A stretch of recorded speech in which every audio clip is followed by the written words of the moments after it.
dashboard's doing its job. I asked all of you guys, and actually I even tweeted it out at the end of last week. Given what's happened in the market today, were we warned?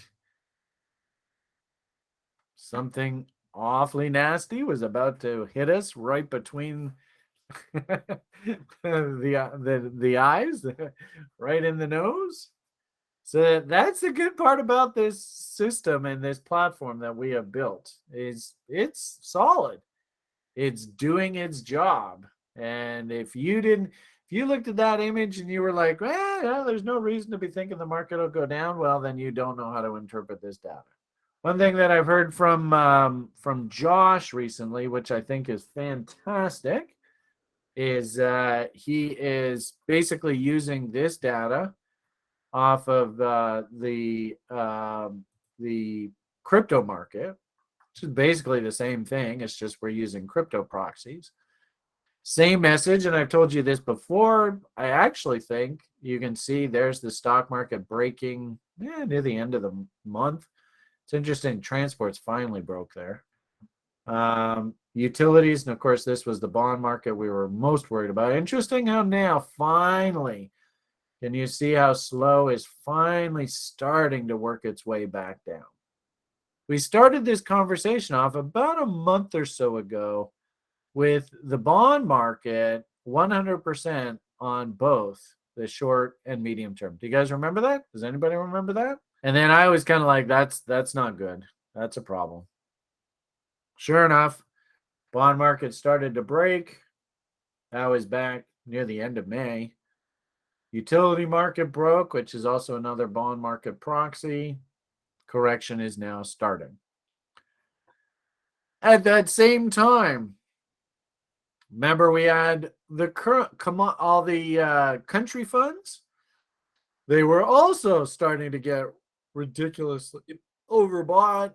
We were seeing hundreds on both. And remember the indexes. Actually, it looks like Stuart's taking the index off. We're doing now the universe, which is cool because this will give us like everything: crypto, commodities, stocks,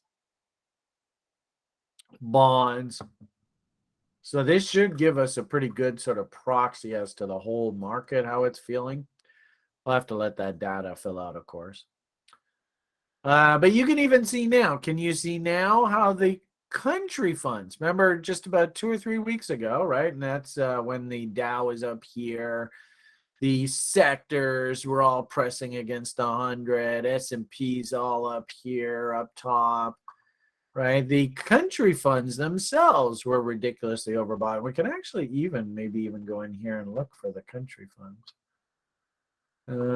Country funds, there we are. Yeah, there you go. I mean, what do you think, guys? Would that be a handy timing tool? That signal was June 2nd. I don't know. Am I hallucinating? What do you think? Was that kind of a good message to hear? You better be careful. Can't short it. Well, I wouldn't do it now. And you can't short this, but what's this proxy on? This is a proxy on basically the whole damn world.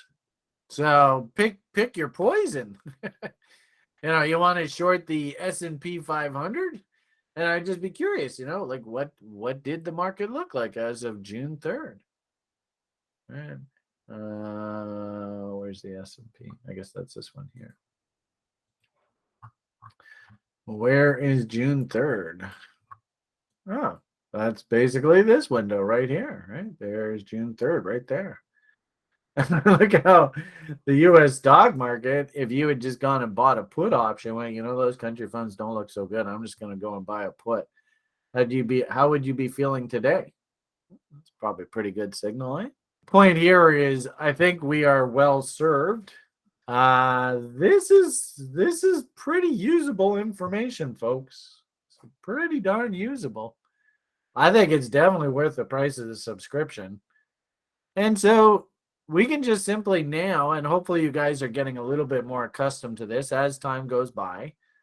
you'll get more and more comfortable with this. As it stands right now, do we have to worry about any market being ridiculously overbought? And we have to worry about a top potentially coming in. Thank you, Josie. But I would say now, actually, market, ironically enough, is actually cleaning itself up. Almost everything here is getting negative. Now, the interesting thing is on the medium term, still a little bit of frothiness. And you notice, look how the bond market now, with the way the bonds got totally beat up there, and short term got slammed. You can see the medium terms working its way down. So we don't really have anything egregiously oversold. And my hunch is over the next 2 weeks, just keep in mind, we got the Fed meeting on the 15th. My hunch is there's going to be some sort of rally that comes in here that sort of brings a bid back into the market, kind of buy the rumor, and then once they're done, sell the news. My hunch is that this stays soft basically into the end of the month. Why? The typical political sort of year. What does a election year look like? And we have all of these troughs coming in near the end of the month. So I think you're like right here right now. We got to get through that Fed announcement. What we really have to do is we have to start seeing some sort of signs of either a top in crude oil prices, a top in the stock market. If the stock market breaks appreciably, that will break the inflationary push. Top in, if the Canadian real estate market went into free fall here, that might do it. The Canadian banks all start freaking out. That might do it, but we got to get to the point where people believe that the powers that be are in front of the inflation problem.